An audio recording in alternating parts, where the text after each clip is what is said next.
Jaya Gauranitai, Jaya Gauranitai, Jaya Gauranitai, Jaya Gauranitai.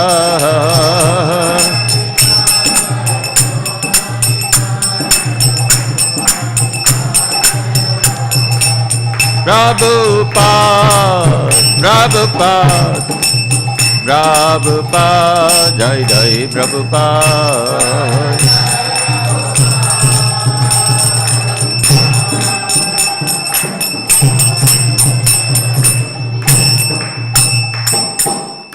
Nitai Gaur Premanande. Jai Vishnupada Paramahamsa Privraj Kacharya Statrashat Shri Shrimati Janga Swami Abhay Charanarvinda. Bhakti Vedanta Swami Srila Prabhupada ki jai, Grantarat Srimad Bhagavatam ki jai, Iskon Guru Vrinda ki jai, Samaveta Bhakta Vrinda ki jai. All glories to the assembled devotees. All glories to Shri Guru and Shri Gauranga.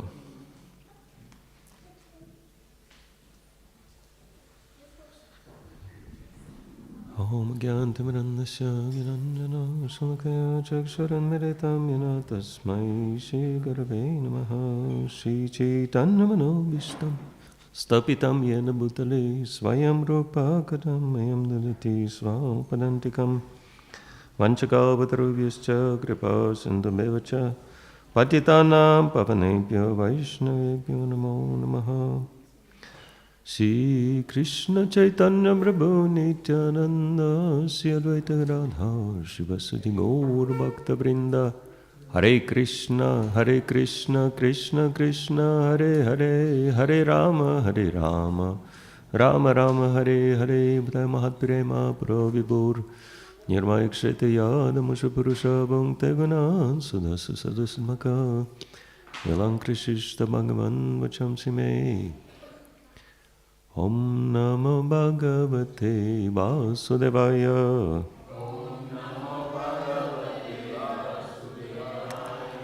Om Namo Bhagavate Vasudevaya.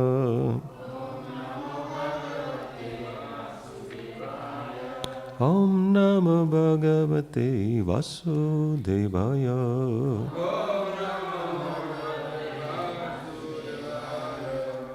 So we continue reading Canto 4, Chapter 24 of Srimad Bhagavatam, chanting the song sung by Lord Shiva, text 77. Vindate Purusho Musmat, Vindate Purusho Musmat, Yadyati Chat Asat Param, Yadyati Chat Satvaram, Madgita Gitat Supritach, Madgita Gitat Supritach, Chayasam Eka Balabhat, Chayasam Eka Balabhat, Vindate Purusha Musmat, Yadyat Ichat Asat Param, Madgita Gitat Supritach, Chayasam Eka Balabhat.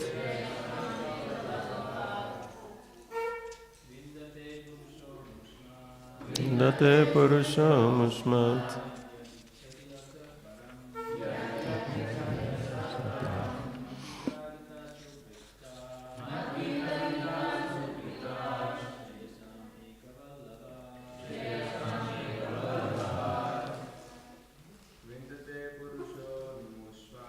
Vindate Purusha Musmat.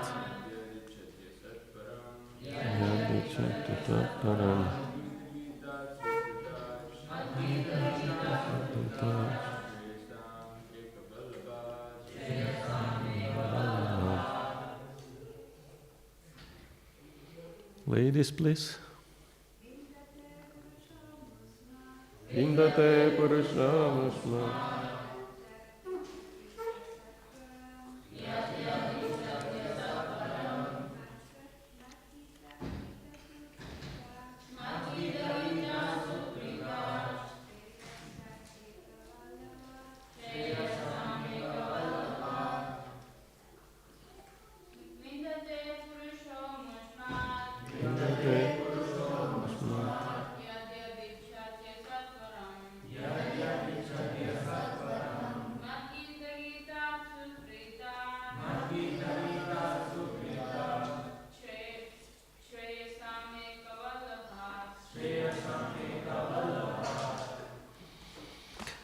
Synonyms: Vindate, achieves. Purushaha, a devotee. Amushmat, from the personality of Godhead. Yat yat, that which. Ichhati, desires. Asatvaram, being fixed. Madgita, sung by me. Gitat, by the song. Supritat, from the Lord who is very pleased. Sheyasam, of all benediction. Eka, one. Balabhat, from the dearmost. Translation purported by His Divine Grace A.C. Bhakti Swami Srila Prabhupada Ki Jai. The Supreme Personality of Godhead is the dearmost objective of all auspicious benedictions. A human being who sings this song sung by me can please the Supreme Personality of Godhead. Such a devotee being fixed in the Lord's devotional service can acquire whatever he wants from the Supreme Lord. Purport. As stated in Bhagavad Gita 6.22, Yam labdva cha param labham manyate nadhikam tataha. If one can attain the favor of the Supreme Personality of Godhead, he has nothing to aspire for, nor does he desire any other gain. When Dhruva Maharaj became perfect by austerity and saw the Supreme Personality of Godhead face to face, he was offered any kind of benediction he wanted. However, Dhruva replied that he did not want anything, for he was perfectly satisfied with the benediction of seeing the Lord. Except for the service of the Supreme Lord, whatever we want is called illusion, Maya. Sri Chaitanya Mahaprabhu said, Jivera Swarupahaya Krishnera Nityadas, Chaitanya Charitamrita Madhya 20:108. Every living entity is an eternal servant of the Lord. Therefore, when one engages in the service of the Lord, he realizes the highest perfection of life. A faithful servant can fulfill any desire by the grace of the Master, and one who engages in the transcendental loving service of the Lord has nothing to aspire for separately. All his desires are fulfilled simply by engaging constantly in the Lord's loving service. Lord Shiva shows us that any devotee can be successful simply by chanting the prayers which he has recited.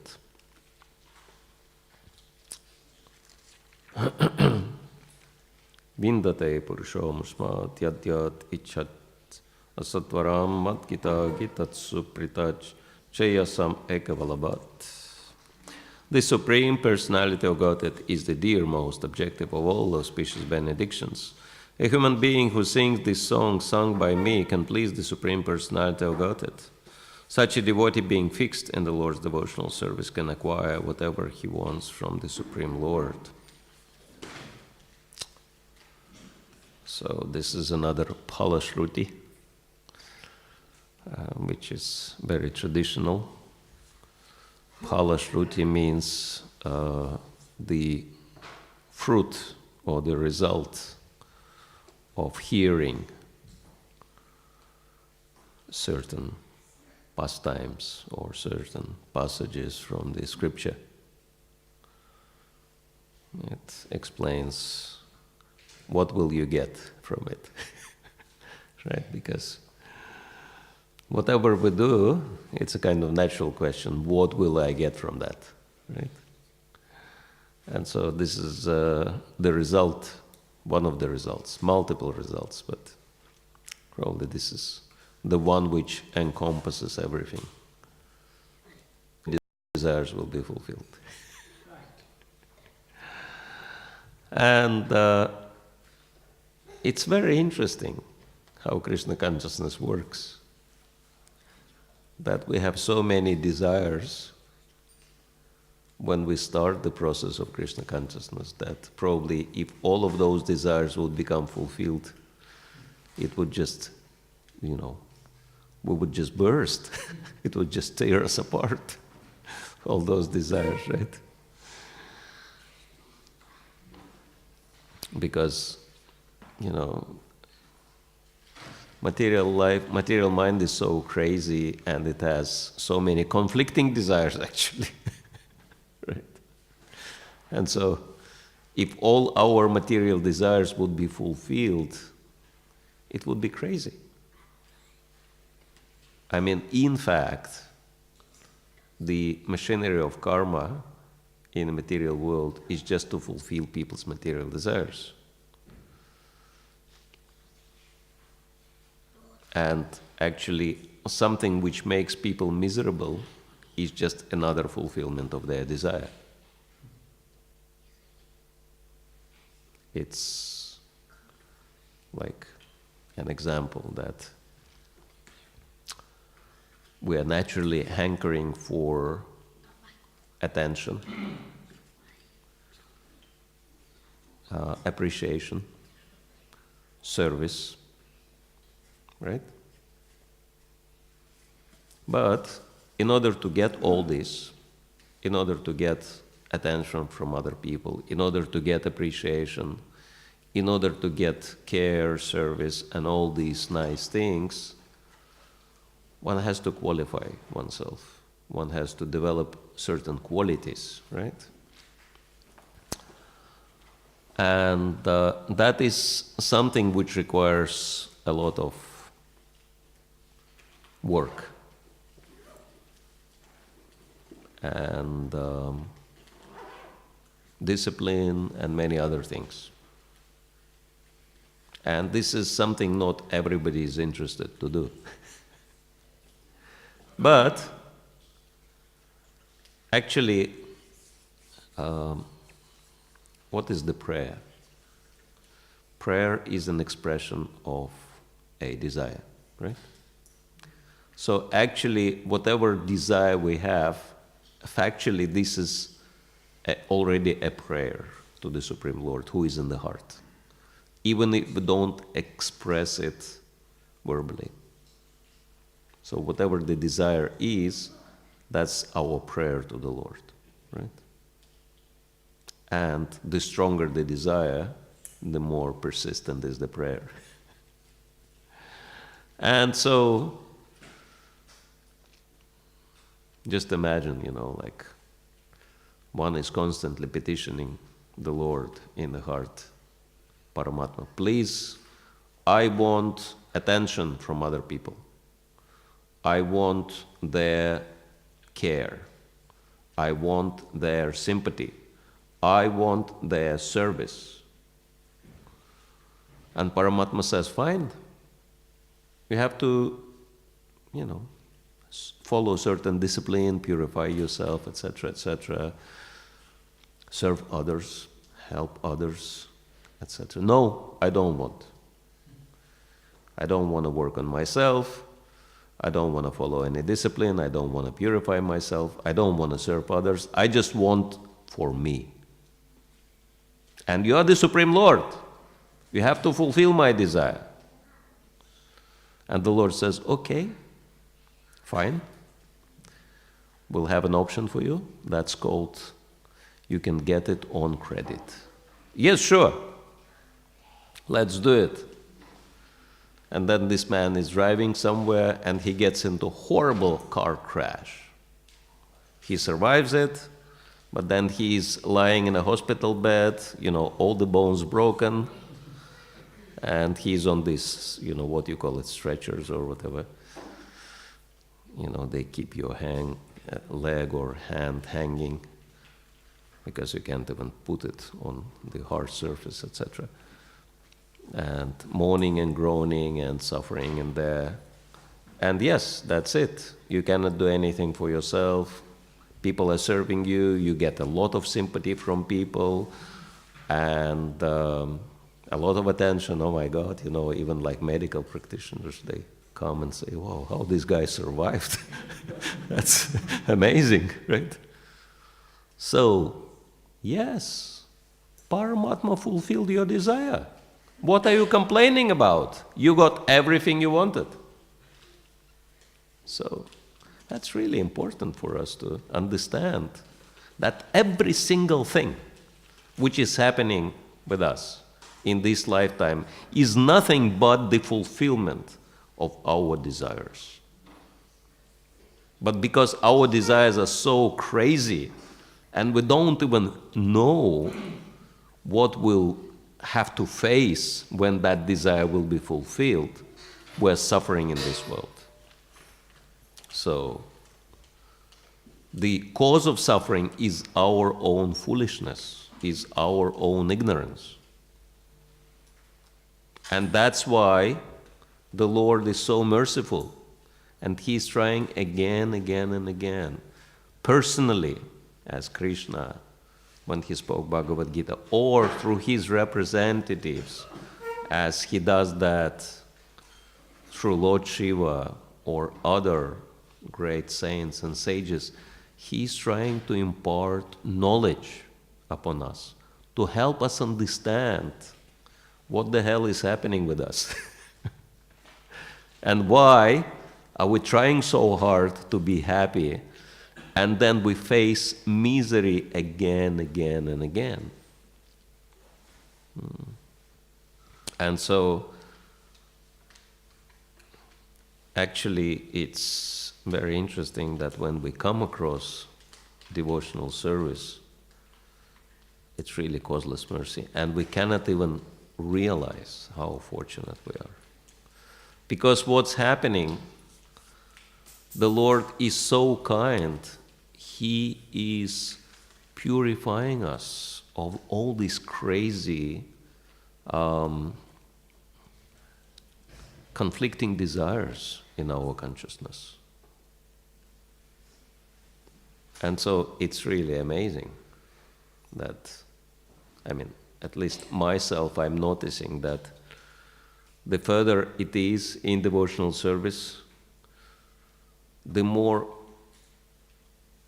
all the desires are fulfilled, and the less desire you have to enjoy all these things. It's amazing. The less you want, the more is given. Anyone notice that phenomenon? Desires are decreasing, facilities, or opportunities are opening up. So Krishna is giving, and you don't even want it, right? You are thinking, it's like, that's something I used to strive for, and when I wanted that, I never got it. And now I kind of, lost that desire, and suddenly it's coming. What do I do with it now? So this is how it's happening. But Krishna is doing that for purpose. And it's very interesting that Srila Prabhupada is giving this famous example of Dhruva Maharaj in the purport. Dhruva Maharaj was so bent over the desire to gain kingdom, which is greater than his father and even his grandfather's kingdom, right? That he wanted to prove that he is superior. Kshatriya spirit. They like competition.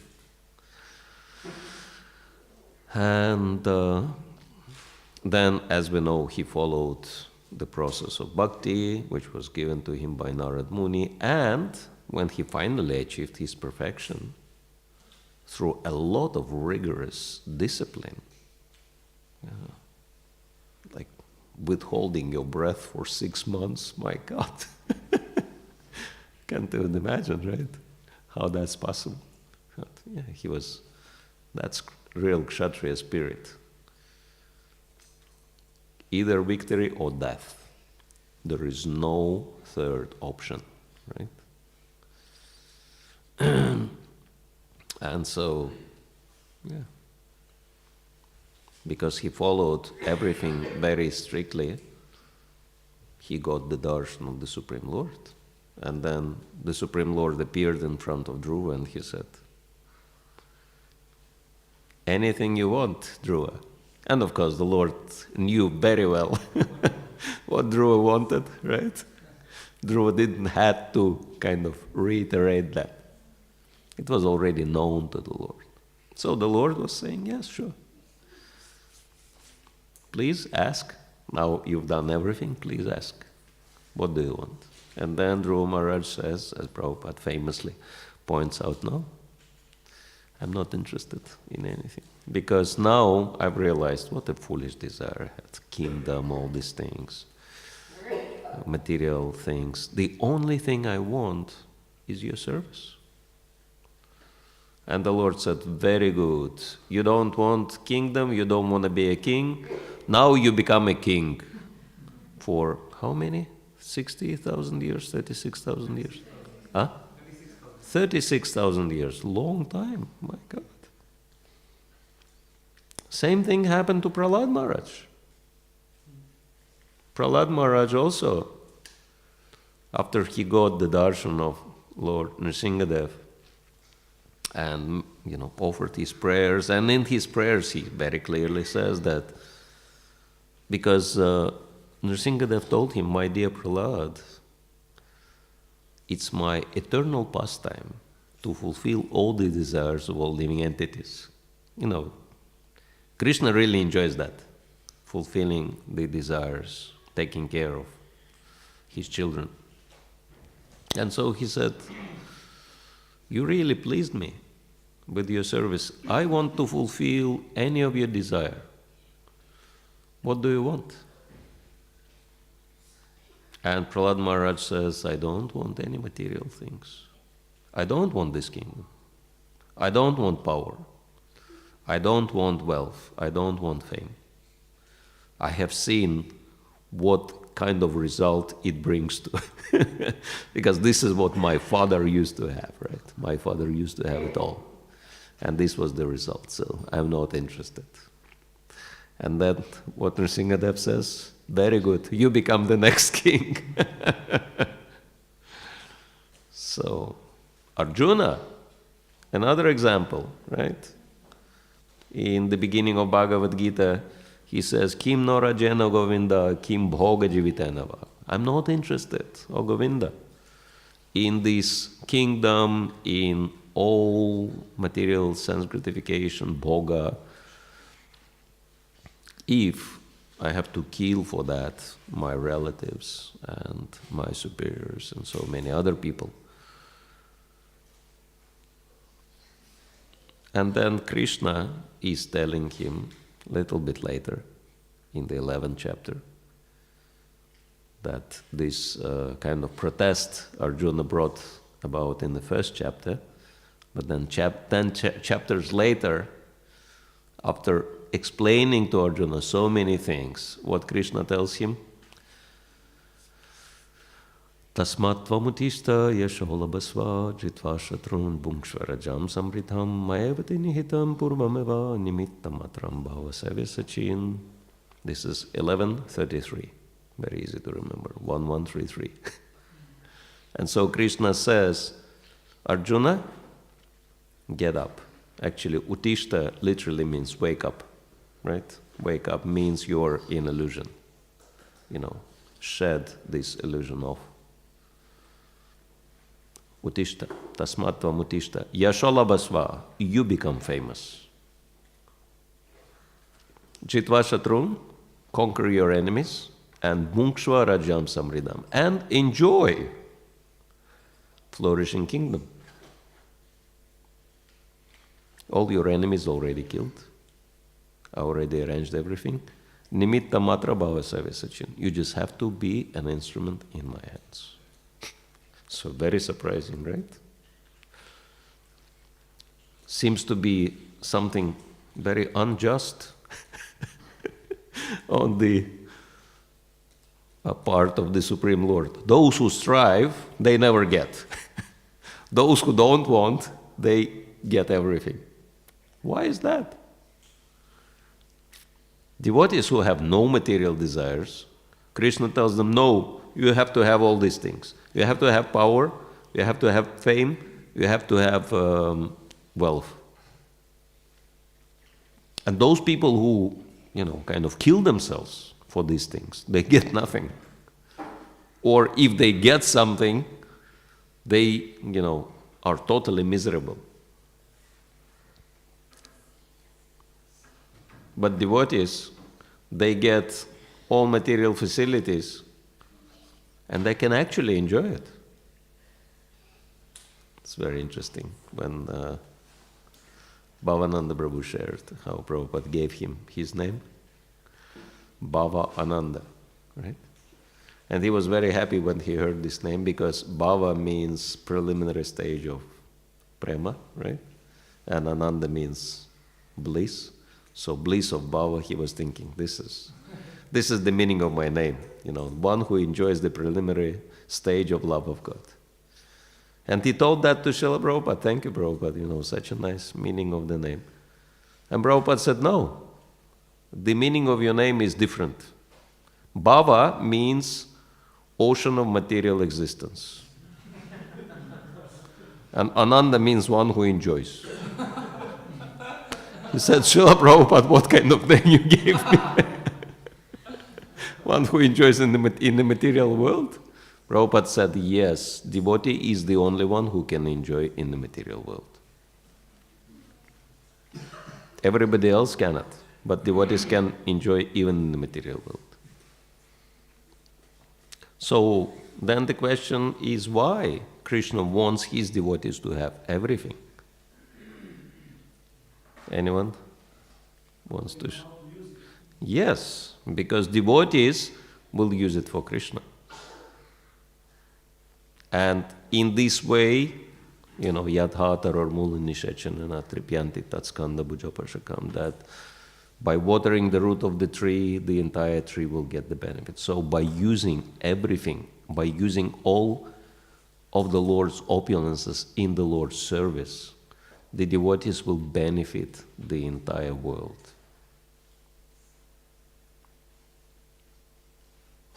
Hare Krishna.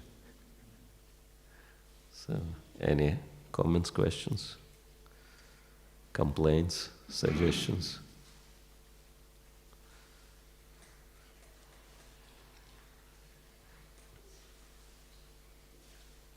Of course, we could say more on this topic because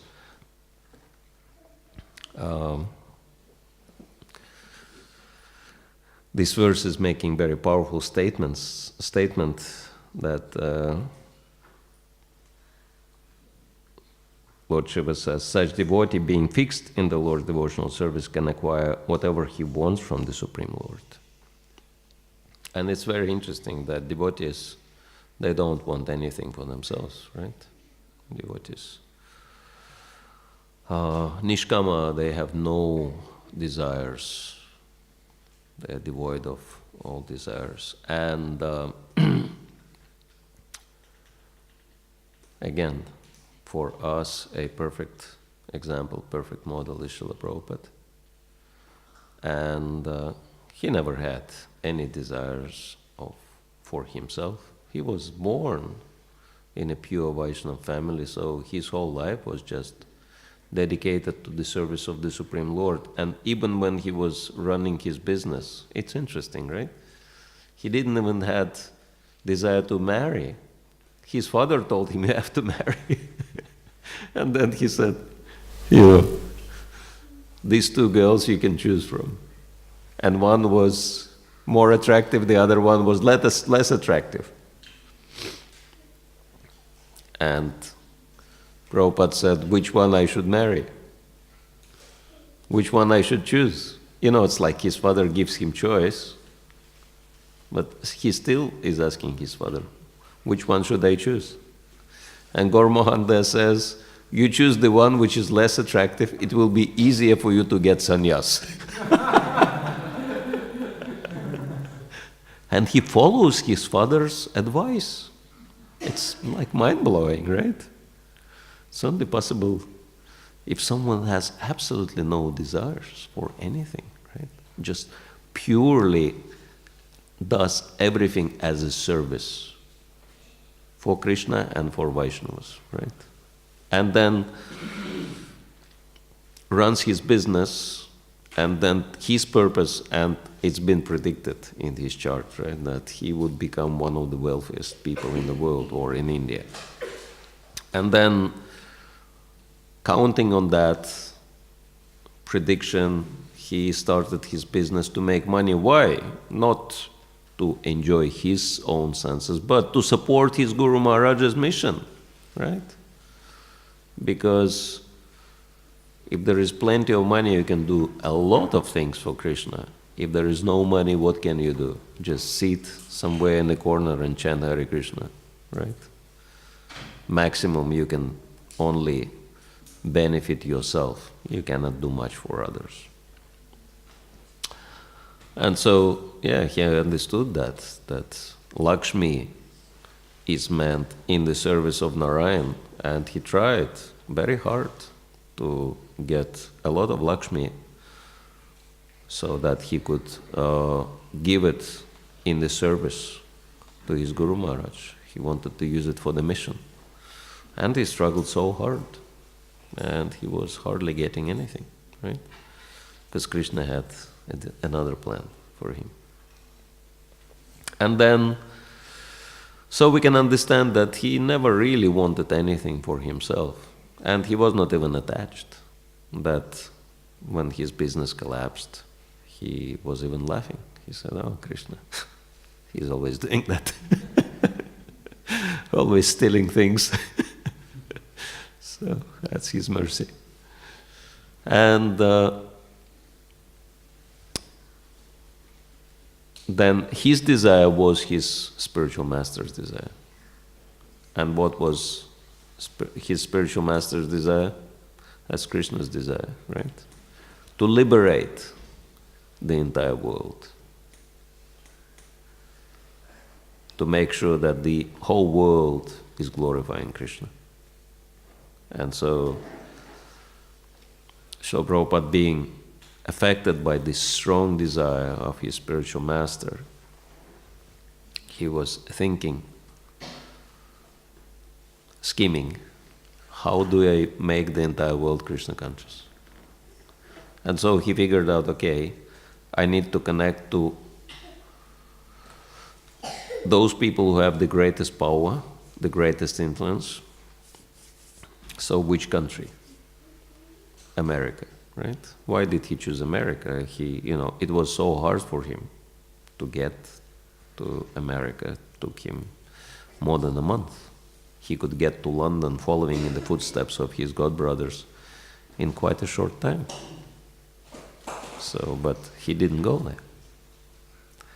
And then when he was asked, why did you choose America but not England? Prabhupada just joked. He said, so many of my godbrothers failed in England. If I will fail, at least I will fail in a new place. But it was not like that. Prabhupada was very humble about himself, but we can see from every step he made, it was risk, but it was highly calculated risk. And yes, that's why America, that's why New York, that's why Manhattan, etc., etc. All these things were highly calculated. And we know that his bet was really successful. Because New Yorkers, Americans, normally they have very big kind of ego by nature. And of all the Americans, particularly New Yorkers, they absolutely have no doubts that the entire planet belongs to them. And actually, it's interesting, one Prabhupada disciple, Harinam Chintamani Mataji, she was born in New York. And she's, New York has very interesting phenomenon, high energy, mega energy in the city. I mean, it's like very strange.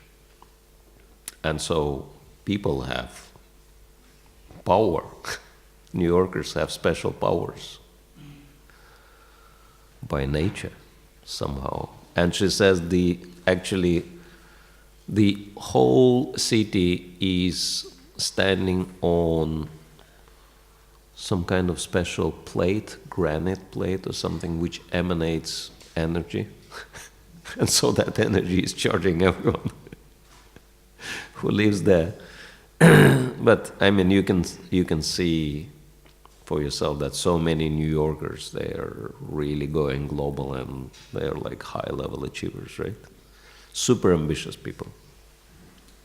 And so, for Prabhupada, it was enough to just inspire a few New Yorkers. That was it. And New Yorkers did everything. I mean, historically, if you look at it. The movement was spread all over the world by the effort of Prabhupada's New York disciples, right? Then they fired everyone else up about Krishna consciousness. Went far and wide, and it's like you just read Shyamasundar Prabhu's book, Chasing the Rhino, right? That's typical New Yorkers mentality. How many rhinos I can bag in for Srila Prabhupada? Okay, one rhino he's done. We started a new place. Then the other one, okay, we started Ratha Yatras. He carved the deities, etc., etc. Ambition. That's their name. And you need that. You need that in Krishna consciousness. And, without ambition, nothing can be achieved. If you want nothing, you get nothing. This is how this world works. Like impersonalists. They want nothing. And they get nothing, right? Like a joke about Buddhist monk.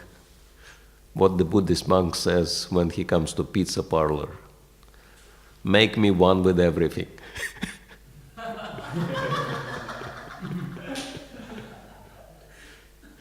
Or a joke about, Dalai Lama's birthday. Someone published a cartoon, They give Dalai Lama a big box with a gift. And it's totally empty, right? And he says, finally, I got nothing. I was striving to get nothing my whole life. Finally, I got nothing. So, yeah. If you practice Buddhism or Mayavad or impersonalism, you want nothing, you will get nothing. Right? You go into Brahman, and then even from there you fall down. So, but devotees are very ambitious, and it's very interesting. Devotees are very humble for themselves, right? And these are again the examples, right? Dhruva Maharaj, Prahlad Maharaj, Arjuna, brightest examples in the scriptures. None of them wants anything for themselves. But when they realize that Krishna wants them to have everything for him, they go all the way and they, sacrifice everything to achieve as much as they can in this lifetime for Krishna. And devotees, the higher the devotee is, you can see the more ambition, the more ambitious devotee is. Like, it's very funny how, if you look at Prabhupada's timeline, how his ambitions grew with time, right? First, he wanted to start the mission, wanted to start the center in Jhansi, right? League of Devotees. Failed. That ambition failed. What was the next step? Okay, I failed locally, let me go nationally. Let me preach to Gandhi, Nehru, Shastri, and all other, high-level politicians. So that's really counterintuitive thinking, right? I failed locally. What do I do now? Okay, let me go nationally. Failed nationally. What do I do next? Go internationally and succeed. And my conviction, Krishna made him fail locally and nationally because he had much greater potential, and Krishna didn't want him to waste time on small things. He didn't want him to sweat the small stuff. And so then he came with the ambition of making Americans into Krishna's devotees. And he came at the time when the entire America was focused on two slogans, right? They had two mottos. One was sex, drugs, rock and roll. And the other one, don't trust anyone who is older than 30. And here comes Srila Prabhupada, not just older than 30, older than 70, right? Because he turned 70 on the ship. And he tells them no sex, because, you know, it's like no illicit sex for Americans, like Hayagriva was asking, you know, that. Srila Prabhupada, you saying that illicit sex should not be done, then what does it mean that you have licit sex? And Prabhupada said, only with your married wife, and only once a month, and only for the procreation. And Hayagriva says, why do you need to marry them? So much trouble. And Prabhupada said, you have understood rightly. No need. Like that. So for Americans, no illicit sex pretty much is equivalent no sex, right? So then Prabhupada tells all of them, you know, like all of these guys, they're standing there and shouting, sex, drugs, rock and roll, sex, drugs, rock and roll, millions. And here like one elderly Bengali stands and he says, no sex, no drugs, no rock and roll also. If you want some music, chant Hare Krishna. And it's amazing. It's like this is what these people want. This is their desire. And Krishna is fulfilling everybody's desires, right? Whoever wants to be Krishna conscious, there is a place for these people. There is a country, it's called India.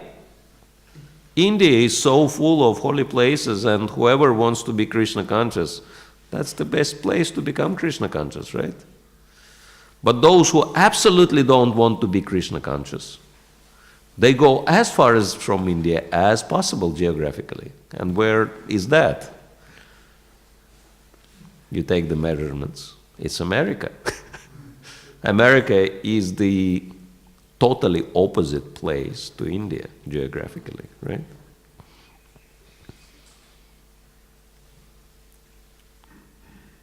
And Krishna gave them that option. Okay, you don't want me, you just want to enjoy life without any restrictions. Okay, this is your country, you enjoy that.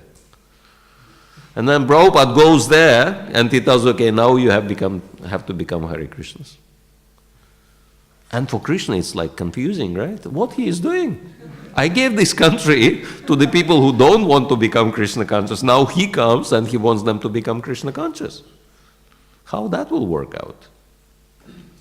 You know, this is my principle. I give freedom to people. I give them choice.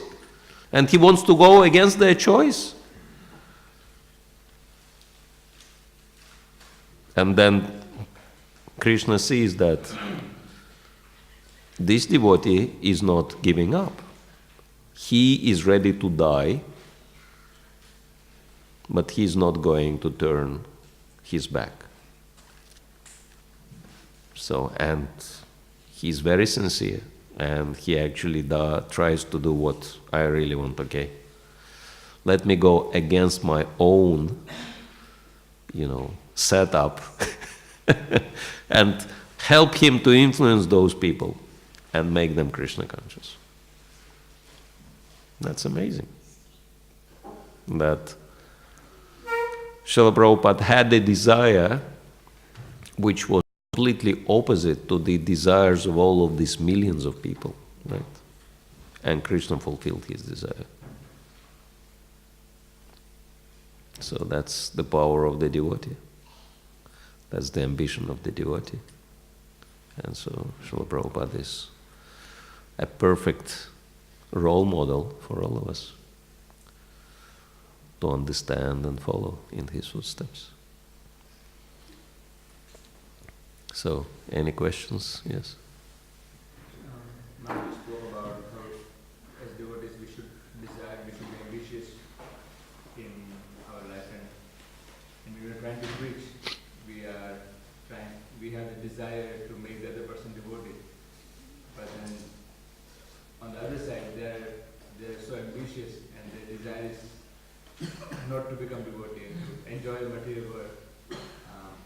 So then the conflict of interest, conflict of desire, then how does Krishna consciousness work? How does Krishna reciprocate with one's desire and not others? Yeah, actually we've mentioned that, what Srila Prabhupada said, only devotees can really enjoy in this world. And so actually there is no conflict of interest. People want to enjoy and they want to have everything in this world and enjoy it, and the only real option is becoming Krishna conscious. Because by using all the opulences of the Lord in his service, one can really enjoy without getting entangled. You can see that, the entire Bhagavatam is full of those descriptions. Like, who is the person who gets most material enjoyment in this world? It's king, right? Kings, they have, what is enjoyment? Have huge house. So kings have biggest houses, palaces, right? Opposite sex, kings have like thousands of wives sometimes, right? And opulence and fame and power and whatever, every single enjoyment you can think of, and it's all given to one person, king, right?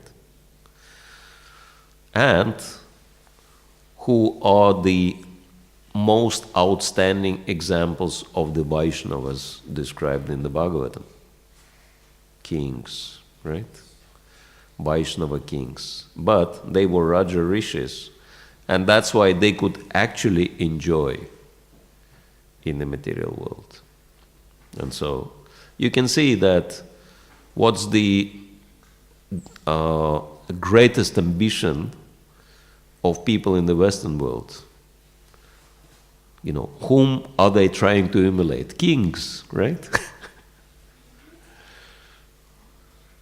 Everybody's dreaming of living royal life. So yes, you want royal life and real enjoyment? Here you go. Read Bhagavatam. And read how you can really enjoy royal life in the material world without any troubles. Worship the Supreme Lord. Dedicate everything to Him. Yes? If you look at it, Bhagavad Gita was not really spoken to a Brahmana. It was spoken to a Kshatriya, Arjuna. Why? Because Brahmanas, they don't really take responsibility for things. They just accumulate the knowledge and pass on the knowledge to somebody else. Accumulate knowledge, pass on the knowledge, like that. They just the transition point. And who is putting knowledge in practice? Kshatriyas. Right? That's why Krishna says in Bhagavad Gita, of humans, I am the king. And so because king has topmost responsibility in the world. And yes, that this is Krishna consciousness. If you carry full responsibility, and if you really look after others and help them to solve all their problems, both material and spiritual, by practical application of Krishna consciousness. Yes?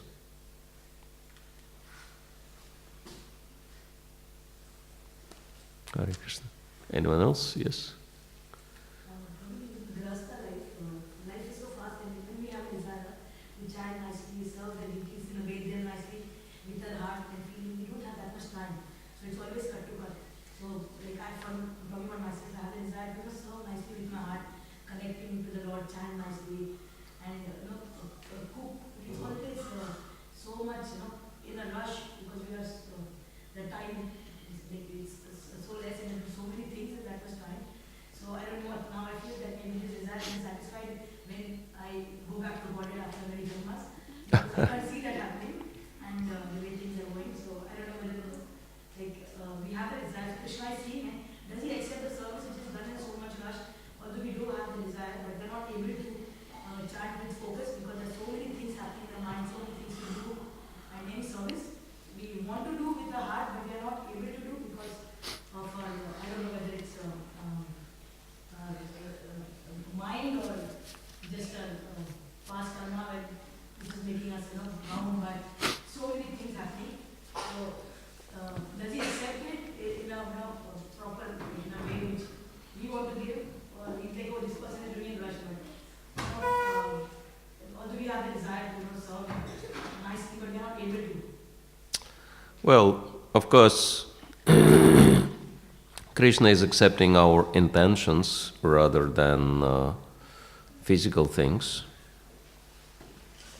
because it's the question of our relationship with him. And in a sense, if you cannot really chant or serve Krishna in the ideal way you really want, but you have a desire for that, and you feel bad that you cannot do that, so the only option is to develop your love in separation from the Lord. But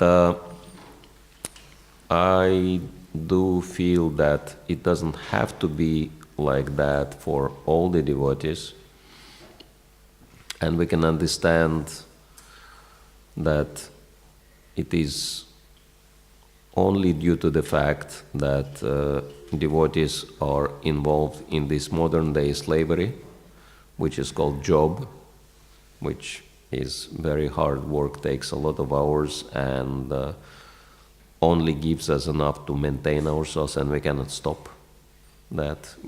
Like financial freedom is something which is not really, doesn't really seem to be attainable unless you become really, really old maybe, and even that is questionable. And so that's why, I am convinced that whoever can do that should shift from employment to self-employment, because, of course it takes more effort and more responsibility, but it gives you opportunity to achieve financial freedom in much shorter time. And once you have that, you're free to do whatever you want for Krishna. And you wouldn't have to rush anywhere.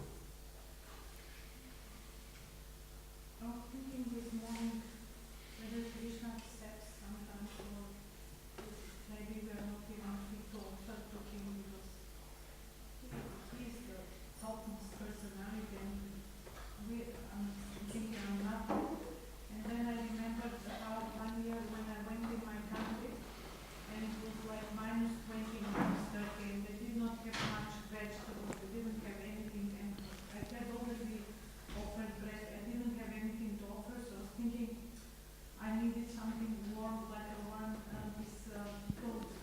chilies, green chilies.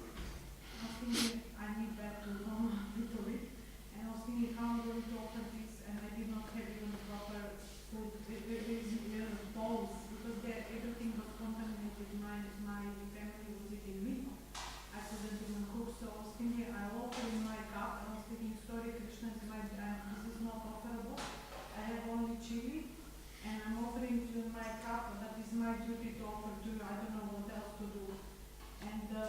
please take this chili with some food someone else is offering because you can't eat all this chili. And next day I went to the temple and I don't know what I was there, I had some service and then we sat with few devotees to have breakfast.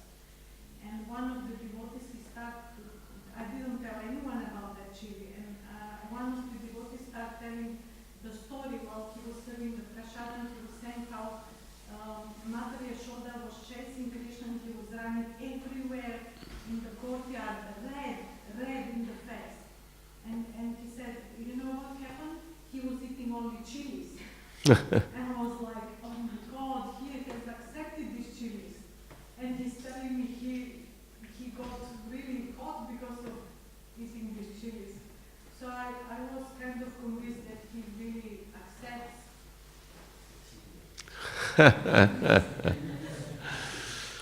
Well, I'm not exactly sure about chili, because chili is never offered in any traditional temples. You go to any traditional temple in India, it can be Jagannath Puri, Tirupati, Srirangam, even Radharaman in Vrindavan. You try what they prepare, and they prepare full meal. I mean, oftentimes devotees just get sweets,